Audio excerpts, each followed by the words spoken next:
बिस्मिल्लाहिर्रहमानिर्रहीम। आज का हमारा टॉपिक जो है वो प्रोटीन के हवाले से। प्रोटीन क्या है? Proteins are the most abundant organic compounds of the cell. वो कह रहे कि प्रोटीन हमारे पास क्या है? मोस्ट एबंडेंट, ज़्यादा कसरत से पाने वाला ऑर्गेनिक कंपाउंड है जो सेल में मौजूद होता है।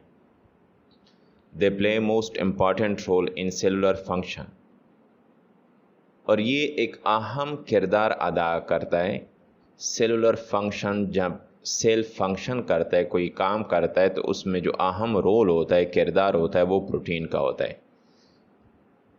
They contain element carbon, hydrogen, oxygen and nitrogen. क्योंकि बात किस चीज़ की हो रही है? ऑर्गेनिक की बात हो रही है, ऑर्गेनिक कंपाउंड। तो लाजमी बात है कि उसमें कौन से एलिमेंट शामिल होंगे कार्बन के साथ? कार्बन तो ऑलरेडी होगा, हाइड्रोजन, ऑक्सीजन एंड नाइट्रोजन शामिल होंगे। Some proteins also contain sulphur. इन तीनों के अलावा कार्बन, ऑक्सीजन और किसके अलावा? नाइट्रोजन के अलावा साथ साथ क्या मौजूद होता है? सल्फर भी मौजूद होता है। सल्फर का सिंबल क्या है? S. Protein are macromolecule polymers form of unit monomer called amino acid. Protein किस चीज़ के बने होते हैं? ये बेसिकली मैक्रो होता है, और मैक्रो का पहले से प्रीवियस लेक्चर में भी बताया हुआ है कि मैक्रो का मतलब क्या होता है? बड़ा, लार्ज। इसके अपोजिट क्या है? माइक्रो। प्रोटीन मैक्रो मॉलिक्यूल है, जिसको दूसरे लफ्ज़ में दूसरा नाम क्या दे सकते हैं? पॉलीमर भी कहते हैं।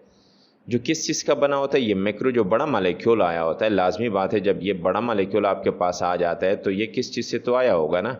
ये छोटे छोटे मॉलिक्यूल से आया होगा। फॉर एग्जांपल ये हो गया, ये आपस में मिल के इससे क्या आ जाता है? ये बड़ा सा आ जाता है।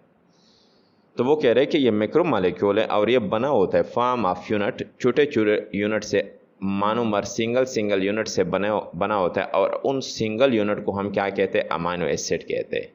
मतलब क्या है? सादा अल्फाज में अगर हम बात करें कि बेसिकली हमारे पास जो प्रोटीन बना होता है, ये अमाइनो एसिड के एक एक यूनिट से मिलके बना होता है। एक अमाइनो एसिड, ये दूसरा आपके पास है, और इसी तरह हमारे पास क्या है?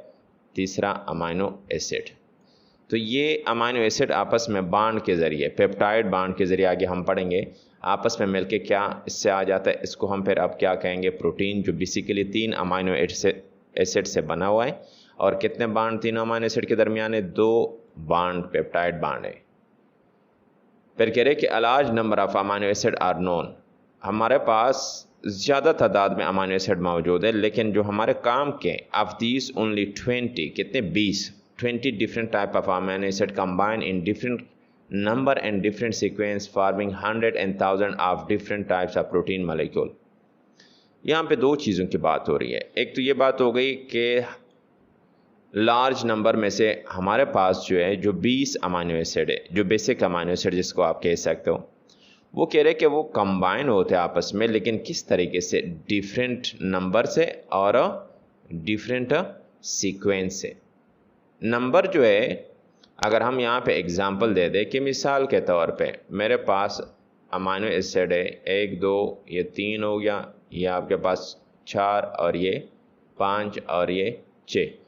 वो 20 में से फॉर एग्जांपल हमने कितने उठाए? 6 अमाइनो एसिड उठा लिए। जनरली एग्जांपल हम यहाँ पे दे रहे। पहली बात, हम किस चीज़ की बात करेंगे? Different number. तो मेरे पास एक प्रोटीन मॉलिक्यूल यहाँ पे बन रहा है। उस प्रोटीन मॉलिक्यूल में फॉर एग्जांपल 1 2 और 3 अमाइनो एसिड आपस में मिलके क्या आ गया? मेरे पास प्रोटीन मॉलिक्यूल एक आ गया। ठीक है, ये एक बात हो गई। जबकि सेम उसी तरह दूसरा प्रोटीन मॉलिक्यूल मेरे पास बन रहा है, उसमें मेरे पास क्या है? 1 2 3 और 4 अमाइनो एसिड। अब हम आते डिफरेंट नंबर। अब देखो, ये भी एक प्रोटीन है और ये भी मेरे पास क्या है? प्रोटीन है। लेकिन यहाँ पे नंबरिंग देखो, ये कितने अमाइनो एसिड से बना हुआ है? 3 अमाइनो एसिड से। लेकिन यहाँ पे कितने? 4 अमाइनो एसिड से। इसलिए कहते हैं different type amino combine in different number. मतलब क्या है? 5 भी मिल सकते, 6 भी मिल सकते, 20 भी मिल सकते।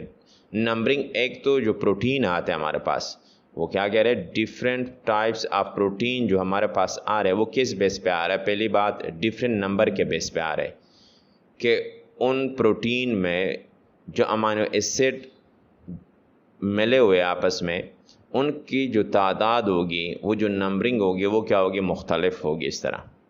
ठीक है, कम और ज़्यादा हो सकते। दूसरी बात जो यहाँ पे एक्सप्लेन करे, सीक्वेंस, तरतीब को कहते हैं। तरतीब किस तरह होगा, मिसाल के तौर पे फिर से वही एग्जांपल हम इसको उठा रहे हैं, ऊपर वाला 1 2 3 वाला, कि हमारे पास तो नंबर सेम है, 1 2 3 है। दूसरा वाला मॉलिक्यूल जो हमारे पास प्रोटीन का बना हुआ है, जो प्रोटीन दूसरा है, वो मेरे पास क्या है, वो इन तीनों अमाइनो एसिड से बना है। For example 2 1 and 3। एक तीसरा भी प्रोटीन मॉलिक्यूल है, वो किस तरह बना हुआ है, 3 और 2 और 1 से बना हुआ है। अगर नॉर्मली देखें, इसमें भी आपके पास क्या है, 3 अमाइनो एसिड है, इसमें भी 3 अमाइनो एसिड है, इसमें क्या है, नंबर तो सेम है, लेकिन क्या किस चीज़ की तरतीब, जो अमाइनो एसिड आपस में मिले हुए उनकी तरतीब, जो सीक्वेंस है, वो मुख्तलिफ है। 1 2 3 2 1 3 3 2 1। ठीक है, तो वो कह रहे कंबाइन इन डिफरेंट नंबर। यहाँ पे आप कह सकते हो कि जो हमारे पास 3 अमाइनो एसिड है 1 2 3, उससे मुख्तलिफ सीक्वेंस, मुख्तलिफ तरतीब बन सकते हैं, farming 100 and 1000 of different types of protein molecule. और इसी तरीके से फिर हमारे पास इन अमाइनो एसिड की नंबरिंग से जो कम या ज़्यादा आपस में मिल रहे, या साथ साथ सीक्वेंस जो मुख्तलिफ हो रहे, किस टाइप के 100 और 1000 किस्म, मुख्तलिफ किस्म के प्रोटीन हमारे पास बन सकते। ये आपके पास एक जनरल स्ट्रक्चर है अमाइनो एसिड का, जो आपको यहाँ पे नज़र आ रहा है। ये दरमियान में जो आपको नज़र आ रहा है, इसको हम क्या कहते हैं, अल्फ़ा कार्बन। क्या कहते हैं, अल्फ़ा कार्बन। ठीक है, ये अल्फ़ा कार्बन हो गया। जबकि लेफ्ट साइड पे आपके पास अमाइनो नज़र आ रहा है। अमाइनो जो होता है बेसिकली NH2, अगर एक हाइड्रोजन उसके साथ मिलने की वजह से उसके ऊपर क्या आया हुआ है, NH3 फॉर्म में, लेकिन प्लस फॉर्म आया हुआ है।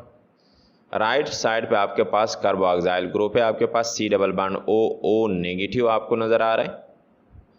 ऊपर क्या है, हाइड्रोजन अटैच है इसी कार्बन के साथ, ये सेंटर एटम है। ठीक है, और नीचे जो है हमारे पास क्या, R ग्रुप अटैच है, और उसके साथ क्या लिखा हुआ है, वेरिएंट लिखा हुआ है। ये स्ट्रक्चर सीखना बहुत ज़रूरी है, लेकिन इस स्ट्रक्चर में ये जो कार्बन होगा, ये ऊपर हाइड्रोजन होगा, ये कार्बोक्सिल ग्रुप जो होगा, जो अमीनो ग्रुप होगा, ये सारे के सारे जो 20 अमीनो एसिड की बात हो रही है, उन सब में सेम होगा, सिर्फ इसमें चेंजेस आएगी। R, इसलिए वेरिएंट का मतलब क्या होता है, मुख्तलिफ। ही R ग्रुप जो है ये हर एक अमीनो एसिड में मुख्तलिफ होता रहता है, उसी वजह से ये आपके पास 20 अमीनो एसिड आते हैं। बाकी स्ट्रक्चर आपके पास क्या होगा, सेम होगा। First amino group, second case इसका कार्बोक्सिल ग्रुप, और थर्ड आपके पास क्या है, हाइड्रोजन। ये सारे अमीनो एसिड में क्या रहेंगे, सेम रहेंगे। ठीक है।